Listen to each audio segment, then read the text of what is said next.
Hi out there, YouTube land. Tonight I'm going to do something a little bit different. I'm not usually a guy that records these kinds of things, but I do have opinions about stuff.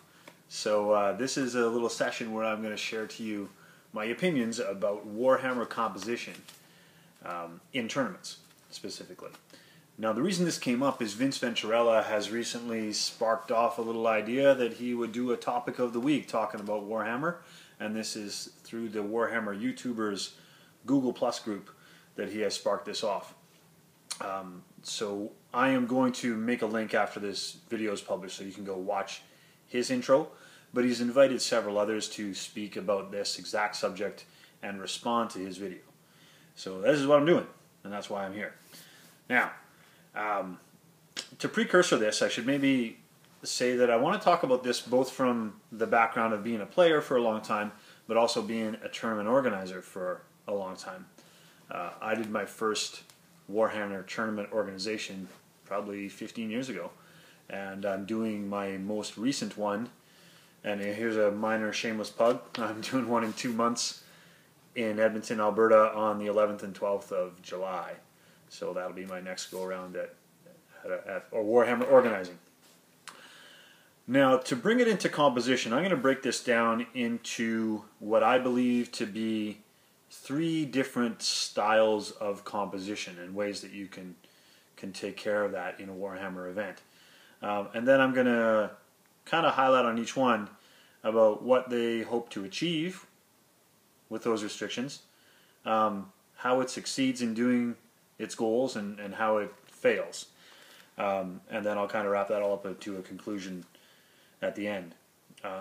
Maybe first though, I just want to define what we mean by composition and comp, as it's narrowly down to.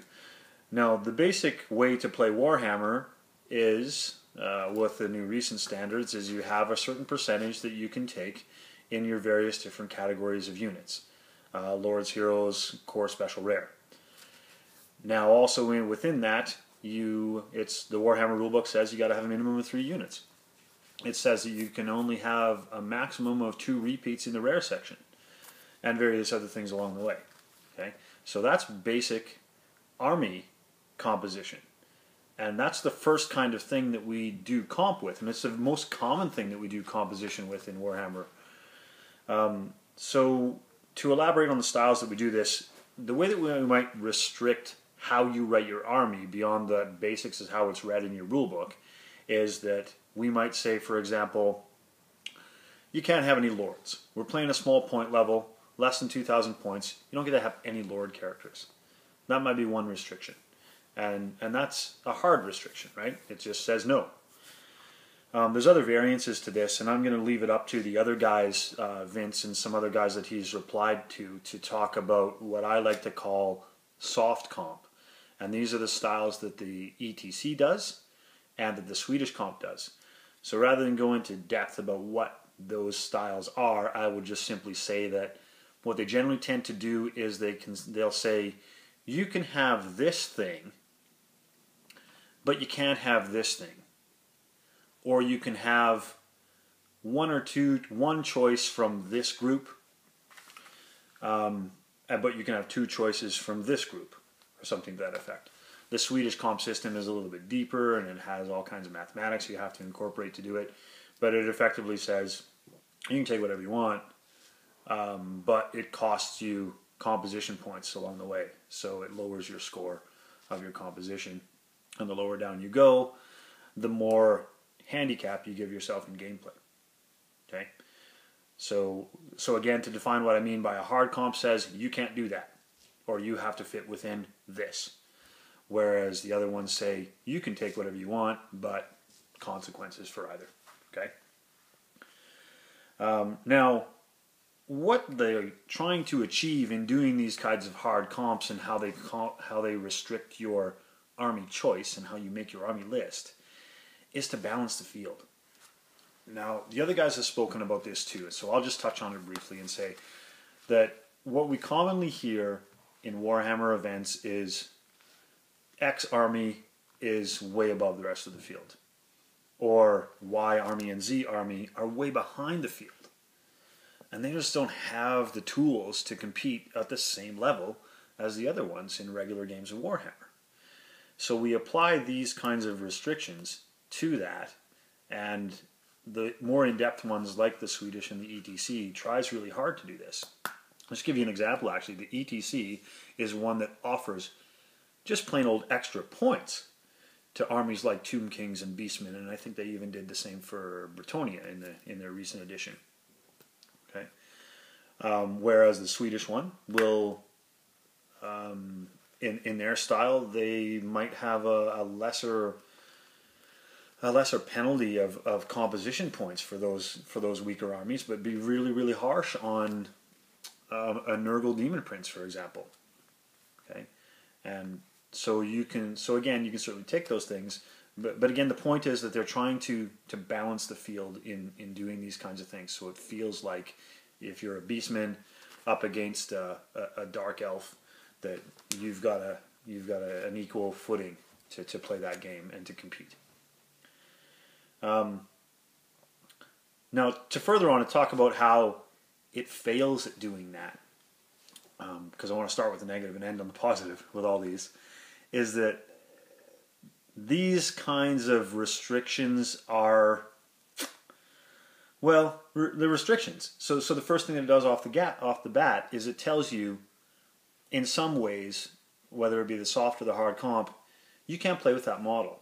Like, I might have a great model in my collection that I really love and I want to see on the battlefield, but either it costs me too many composition points or it's just plain old not allowed in the restrictions that are given in the army list. Like the Warhammer rulebook says I can take it. I mean, it fits in the points of my rare selections, but if we put a composition restriction on something, like we say you just plain old can't have 2 skull cannons of Khorne, but I got 2 skull cannons of Khorne. I want to play with 2 skull cannons of Khorne. Well, no, you can't. So that's the one downside, and that's what it fails at, is it restricts my model collection, first off. Some of these restrictive composition are a little bit math intensive. I got to admit to you all that myself, I have avoided trying to figure out Swedish comp until very recently, where I thought, I should try to just dig in and see what it's all about. I admittedly have not played in or run an event that does the Swedish comp system, but it's formulaic. You have to do a lot of figuring because every different model or different unit has a point composition restriction, and you got to do a lot of math on that. A lot of dudes don't have the patience for that. They just want to play some Warhammer and push their models around. These are probably the same people who get upset about that as the ones that get upset about that you've restricted my model collection. Okay. But finally, I think the one thing that it fails at the most is that it never quite gets there. Like, no matter how hard these people do all of these measures and countermeasures to try to balance it out, Warhammer armies are not balanced, because an elf spearman is very different than a human spearman. It has different point values associated with it, and in some ways you look across from one army to the next and you see 2 models that are the same points even, but they don't have equal effectiveness on the battlefield. And why is that? Well, it's a greater part of the web that they're involved in. Maybe the writers of the game decided that a Chaos Warrior should be X number of points, yet a White Lion of Krace will be the same points. I think it is. I think they're almost the same points. But because of the synergies with the rest of their army, you can make arguments that one of them deserves to be pointed less than the other because it doesn't have all the same benefits that cross over and pass down as an army rule, right? And how they work on the battlefield. But ultimately, no matter how many extra points you give to a Tomb King guy, he still can't march. I mean, I don't want to get into the Legion stuff at this point, because obviously you can overcome that now with the Legion stuff, and you may want to make restrictions about that. But that's just one example, right? So that doesn't make the Tomb Kings march.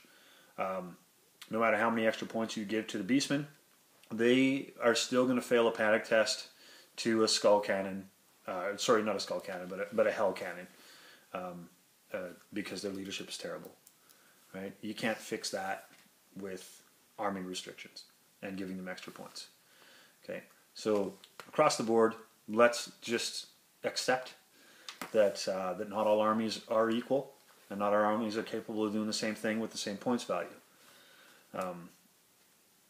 And maybe that's just one last thing to touch on with that, is that different armies perform differently at different points values as well. Like I, for example, think that the Skaven are pretty good at low point level because they have low point troops. They can get their fancy stuff in there. Even at a 1,000-point army, I can have in my rare section 1 Doom Wheel and a Warp Lightning Cannon. It's terrifying, right? 1,000 points when there's hardly anything else on the field. Whereas when it gets to bigger point values, around 3,000, yeah, you can have more toys. That's true, little Skaven guys, but so can your opponent. So now a lot of those guys are better off in there. Like elves, who are usually an elite army, really thrive once you get to higher point values because they start to become more flexible and have more tools on the field, more units to work with. So anyway, I'll move on from that. That's the last I want to say about that. Now, what does this succeed at, though, this restriction to army building? Well, first of all, by cutting out the power choices or restricting the power choices and various things like this, it can get away from those absolute pure kill armies where all you see on the field is the best of the best that an army has to choose from. And this kind of carries over into another really important point that I like the best about these kinds of army list restriction things, and that is that it varies the style of the army lists that are going to show up. Right? Just to throw out an example again, if, for example, you play in an event that restricts the amount of fast cavalry that you can have, well, what's that going to mean for Wood Elves and Dark Elves? I mean, that's going to change the way that those armies work entirely. If they have to start moving to field a lot more Wildwood Rangers or Blackguard of Nagaroth, etc. I mean, that changes how those armies look. And to me, that's entertaining. I think that's wonderful. When I go to an event and I throw down and I see that the guy across from me is playing Warriors of Chaos, I mean, I don't even have to look up until deployment is over in a lot of cases because I know exactly what's in that army. Right? I know that there's a handful of chariots with a Nurgle Demon Prince or a Slaanesh Demon Prince maybe, and a few other variables. There's 1 or 2 chimeras in there, and off we go, right? So that, because of the age of Warhammer in this 8th edition, has gotten to the point where some armies, not all of them, but some armies, and maybe even most armies, are looking the same from game to game if we don't have any kind of variances or restrictions to it. Okay, so that's what I want to say about army list restriction and that style of comp. The other things that I envision as well under the idea of comp is changes to the rules or clarifications to the rules. They generally start as clarifications and end up being changes. And this is where I'm coming at you from the tournament organizer perspective, because you have to think of these things in advance. You have to think of what's in the Warhammer rulebook and what's really foggy about it, and what needs a little bit of attention to make sure that it's clear for everybody. One of the finest examples of this thing is the general grandiose fuck-up, I'm going to use the word, of Games Workshop with their FAQs about the words unmodified leadership. I mean, even famously in their same FAQ, they talked about how unmodified leadership works for spells and how it works, in other ways, saying that you don't apply any pluses or minuses from abilities or spells that are cast on the unit, but you get to use your general's leadership anyway, who's over there in a different unit. I mean, balls. So it's unmodified, but then it's modified, and then it's not modified again, but you can use the other guy's variable, and you multiply that by 6, and find the square root of 3, and then it comes out to whatever number you like, and your heads both explode on either side of the table trying to figure out whether the one guy's right or the other guy's wrong. It's done. Anyway, so that's my perfect example of why it's important to have it and what it's trying to achieve. So it's trying to fix those rules. Now, the reason why that can sometimes fail and don't go right is because it's not canon. It's not in the book. It's not in the official FAQ. And therefore, it's not universal in some ways. I'm going to give it to the ETC that they have overcome this. They have actually managed to incorporate that into their composition package. All of these rules, modifications, and clarifications, they have just equally as their army list restrictions, have included it with that, so that this is how we play unmodified leadership, and they clarify that. I don't know what their stance is, to be honest with you, but I know that they've clarified that. And a number of other things that need to be clarified. Lizardmen's Primal Fury? No, Primal Fury is Beastman. What's the word I'm thinking of?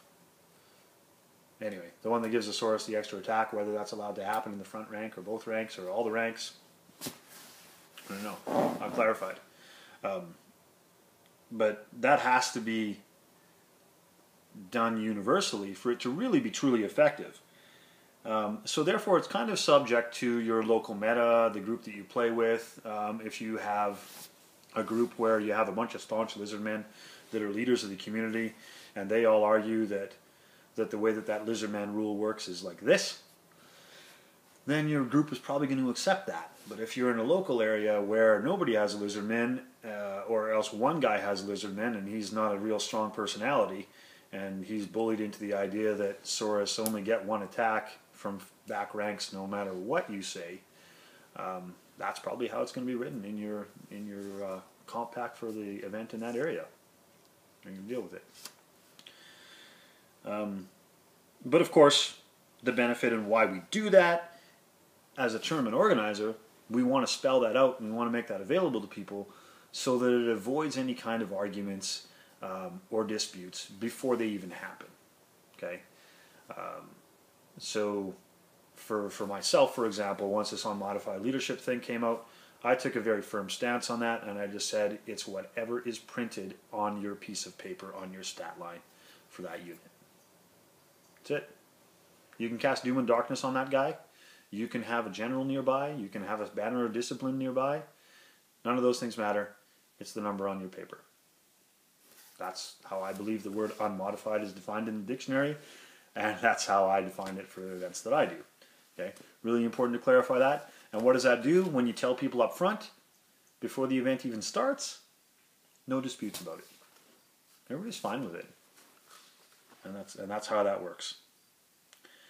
Now, the last part of composition restriction that I want to talk about, and again, this comes from both a player perspective, but a tournament organizer perspective just as much.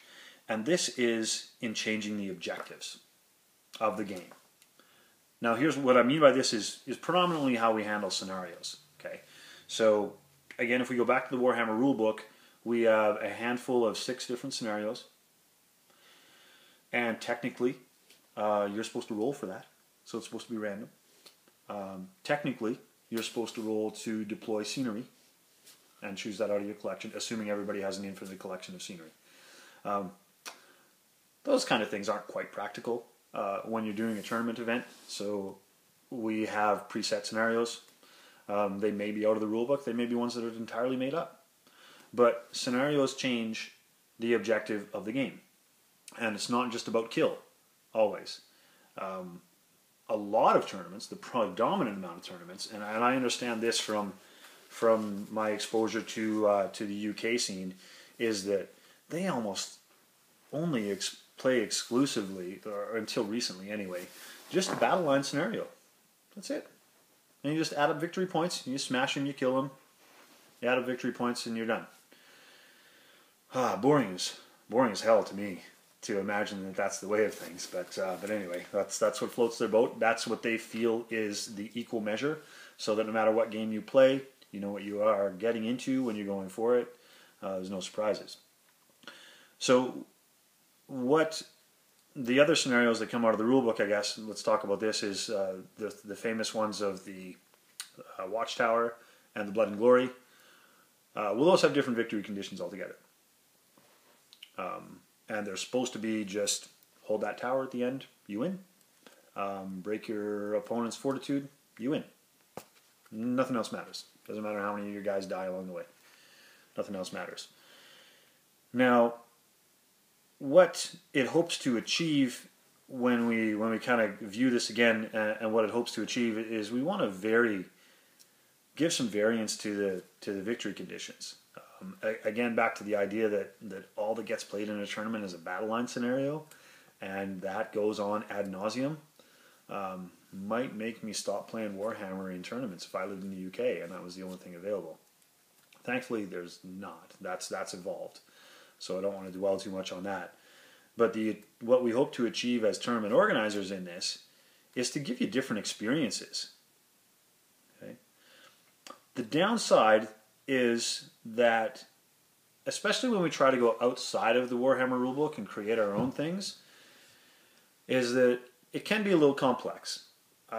Because Warhammer is already a game of many, many layers and lots of different things for you to think about. You kind of have to go down the checklist in your brain when you're thinking about what to do with each move. So if you have extra scenario objectives to obtain, or if you have, let's just use a scenario as an objective that might be a little bit wild, and that is that you have maybe 5 different points on the table where if you have a unit close by to that, then you score extra victory points for it. Okay, that's a relatively simple one. It's an easy one to work with. Okay, so that's an extra layer that you have to think about. And that's not too complex. But if we also add into the fact that anytime you come in contact with that token, you roll a die and there's a chart over here that says one of these 6 different things will happen to that unit, well, then that's a whole bunch of extra crap for a guy to remember.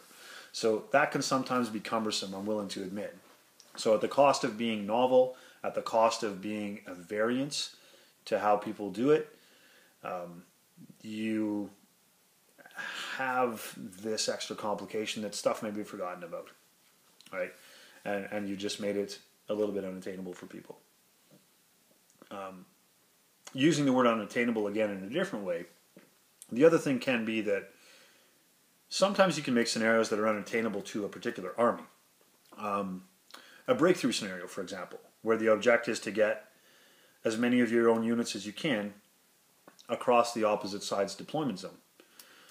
Well, if you're a dwarf or a tomb king, you're done for already. As soon as somebody blocks you with one unit, you're done for. You're gonna lose that scenario. And on the other hand, if you're a wood elf full of glade riders, easy enough. You can start on the other side of the field and just appear after you've ambushed and make your move off the table, and there you go. So that's one example of where that can fail, and it's something that a tournament organizer has to really think through and think about those variances so that it doesn't become just a total fail scenario right off the get-go, even before it starts to be played. So it's extra work for a tournament organizer to make sure that they playtest those things and they understand the variables. Now, of course, the positive of that, of varying scenarios and the different victory objectives is, one, I think it really explores the possibilities of Warhammer. I think there's a lot more to Warhammer than just killing stuff on the other side of the field and counting up your victory points of what's left or dead at the end of it. War and battle and strategy are very often more about those other things than they are about killing your enemy. Obtaining those strategic points on the battlefield, the high ground, the watchtower, really key. Breaking your opponent's morale through capturing their banners, which is what they try to reflect in the Blood and Glory scenario, that's a real thing. That's something that real war tried to attain, right? You kill the general, lop off the head of the army, and the morale of all the rest of the troops are going to be shaken, no matter how they feel they've punished you at that point. So those two, even though they're in the Warhammer rulebook, they kind of rub people the wrong way in the fact that they change the objective of what they've been used to. But again, I think that has value. If I show up to a game and my objective for winning is very different than just smashing you, well, then it doesn't matter that I don't have 2 demon princes. It doesn't matter that I have an unkillable dwarf lord or the Death Star unit that you're never going to get points out of, because the objectives are different. The end outcome of the game is that I can ignore your Death Star that has 1,500 points worth of characters and unit in it in a 2,000 point army, but still outmaneuver you and win the game. Right? These are wonderful objectives. I'm going to throw out a few examples to you of scenarios that have been created before, and you're going to think these are wild and stupid, but just to explore the ideas of what's possible here. Played a scenario a couple years ago at an event in which you had wild squigs running around, and there were 6 squigs in particular that were jumping around the battlefield, and you had to catch them, right? And the only way that you could catch them is by charging them. Otherwise, they would bounce away from you and they would squirt away and escape. And it wasn't until the end of the game, when it all wrapped up, that you discovered which one of these squigs was the magical squig that you were after. So you just simply roll a die 6, and whichever numbered squig on the bottom of the base, you turn over the base and see what number's on the bottom of that squig. If you have that squig, you are the winner. If you don't have that squig, then you are the loser. Simple as that. Wild scenario. Changes the objectives. It changes what you're playing Warhammer for. But it really embraces the fact that Warhammer is a wild universe and there's lots to do. I don't know if any of you guys have played in events where you get to explore the Storm of Magic or the Scrolls of Binding that are in there, Monstrous Arcanum, and explore that with allies. Have you done a doubles event? Have you done an event that involves maybe the Cain End Times magic rules, something like that? Don't automatically put them down because they don't make things balanced. Embrace them because it's a different experience. And this is kind of getting into my conclusion of all this, is that Warhammer is a broad thing. Warhammer's got lots for us to explore and to play with. There's a reason why they design supplements. There's a reason why they put out things like the Sigmar's Blood campaign track. I mean, it doesn't often make good for good tournament stuff, but it makes for good event stuff. And maybe that's the way to think of things to tie into this as well, is it doesn't always have to be about win. It can very often be about experience and experiencing something different. So for that reason alone, I want to encourage people to keep doing composition of some kind or another, for the greatest reason of all is to offer a varying experience in Warhammer. Let's not just do tournaments where everything is trying desperately to make it balanced so that everybody feels equal, because otherwise we may as well just play historical games where everybody's spearman does exactly the same thing for exactly the same points. And that would be boring. And if every battle was push it across the field and try to outroll your opponent and score more points than he did, with no other variables at all. Right? Let's not try to be just very simple about it. Let's explore. Let's use all that.